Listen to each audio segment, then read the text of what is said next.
Ilang araw nang nasa 61 peso level ang halaga ng piso kontra dolyar at ayon sa isang ekonomista, mabigat ang epekto niyan sa gastos sa produksyon pati sa presyo ng mga pangunahing bilihin at serbisyo. May unang balita si Darlene Kai. Mula nang bumulusok sa 61 pesos ang palitan ng piso kontra dolyar nitong April 28, napako sa 61 level ang exchange rate. Ayon sa ekonomisang si Professor Emmanuel Leco, diretso sa bituka ng bawat Pilipino ang epekto ng mahinang piso, ang pagmahal din ng mga bilihin at serbisyo sa bansa. Maaari na po nating asahan na pagpunta natin po sa mga palengke, magtataasan na po ang presyo ng ating pong mga produkto.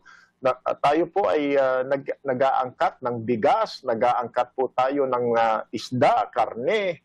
Marami po ang ating inaangkat. Kahit ang mga produktong hindi direktang inaangkat, apektado rin dahil sa pagmahal ng transportasyon. Habang bumababa ang halaga ng piso kontra dolyar, mas lalong tataas pa po ang presyo ng petrolyo pagdating po sa Pilipinas.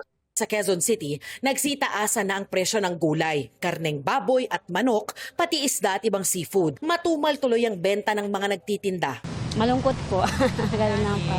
Dahil maliit lang kita namin, ganun.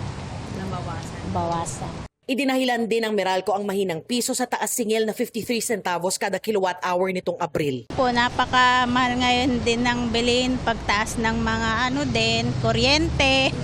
Sobrang taas ngayon yung bill namin.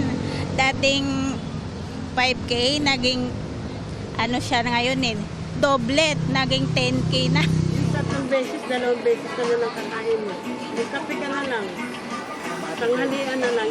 Sabi rin ng Philippine Food Processors and Exporters Organization Incorporated, mas mahal na rin ang production cost o gasto sa paggawa ng mga produkto. Actually, lahat kami hirap Base ang cost mo ng production, siyempre mahina yung hindi agad tinatanggap ng international buyers natin compare ka sa other countries. Kung yung cost nila mas mababa, siyempre hindi na tayo competitive. Dagdag ni Leco, patuloy ang pagdaos-dos ng piso at pagtaas ng halaga ng dolyar dahil sa dami ng mga produktong kailangan pang bilhin mula sa ibang bansa.